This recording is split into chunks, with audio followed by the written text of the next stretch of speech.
In the early days of America, the young nation was facing lots of wars and challenges. Meanwhile, a young boy named Samuel Colt was struggling. His mum passed away when he was 7. His dad decided to send him to India to learn a trade. But fate had other plans. On the ship to India, Samuel noticed the steering wheel. He saw how the ratchets held the wheel in place when turned. Suddenly, a brilliant idea struck. What if a gun could do the same?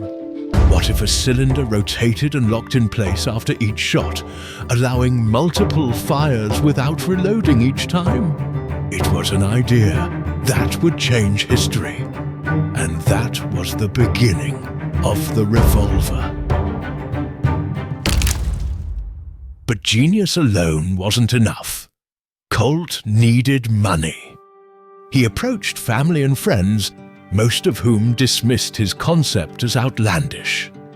Nevertheless, he was relentless. To illustrate his vision, Colt spun a lazy Susan on a table, explaining how easy it is to distribute foods around. Imagine this as a gun cylinder. Little by little, investors started paying attention. Colt also turned to an odd side gig, laughing gas shows. He charged people to watch as volunteers inhaled nitrous oxide and stumbled around, laughing uncontrollably. It wasn't glamorous, but it paid the bills. And little by little, it kept his revolver dream alive. With funding secured, Colt began production. Here's the problem. His first revolvers were far from perfect. They were wildly inaccurate, clunky, unreliable. So he went back to the drawing board, refining, testing, improving.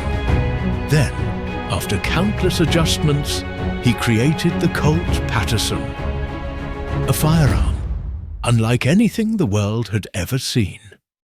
As Colt's revolver started gaining attention, another young inventor, Daniel Wesson, was developing his own design. But there was a problem. Colt had already secured the patent, which meant Wesson couldn't produce his version without facing legal trouble. Wesson had to think fast. If he wanted to compete, he needed something different. Meanwhile, Colt faced his own battle. Despite his revolver's potential, lawmen and soldiers remained skeptical. Sales slumped and Colt's business struggled to survive. Then suddenly, war erupted. During the Mexican War, for Captain Walker and his men, the time it took to reload a gun meant the difference between life and death. When Walker came into possession of one of Colt's revolvers, he immediately saw its potential. And for the first time, the revolver is going to war. The Texas Rangers now have the weapon that could turn the tide in their favor. For every shot the Mexicans fire with their standard rifles, Walker's men can fire 5. It's the beginning of a new era in warfare. Soldiers were used to hearing one shot and scrambling to reload. But imagine the intimidation on the battlefield when suddenly the air was filled with multiple shots. Bang, bang, bang. Colt's revolver was a game changer.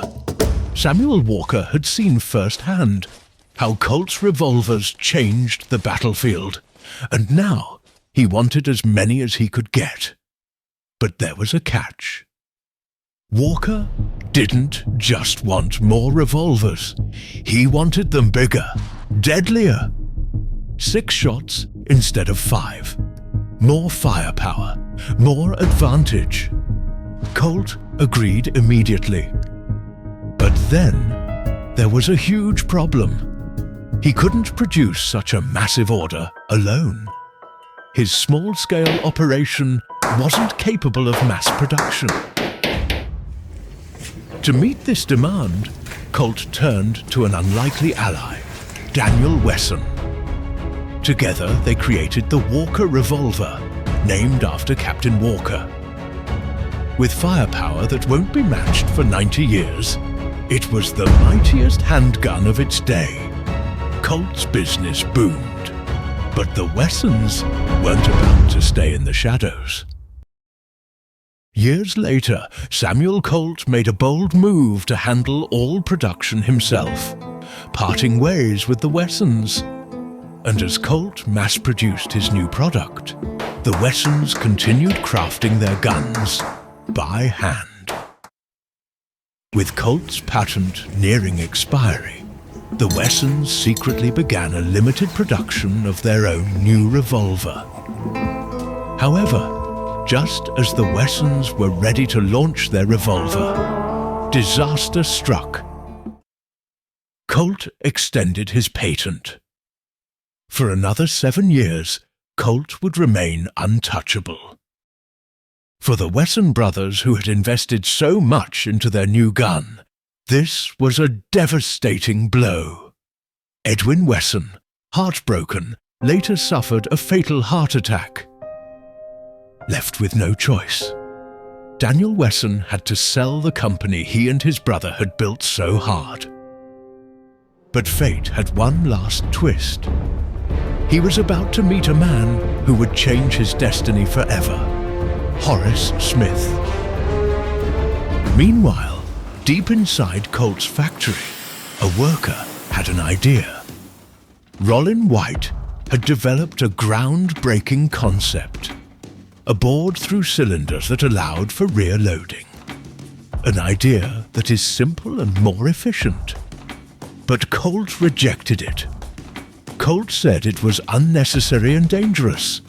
One wrong move, it could explode into the soldier's face. White refused to let his idea die. Instead, he took it to Daniel Wesson. And Wesson instantly understood its true potential.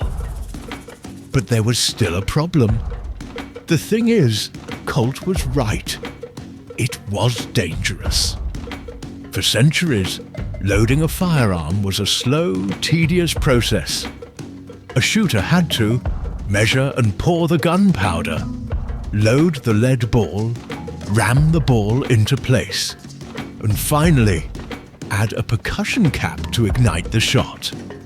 It was messy, time-consuming, and dangerous. But Wesson envisioned something revolutionary. A single, self-contained bullet that combined all these steps into one.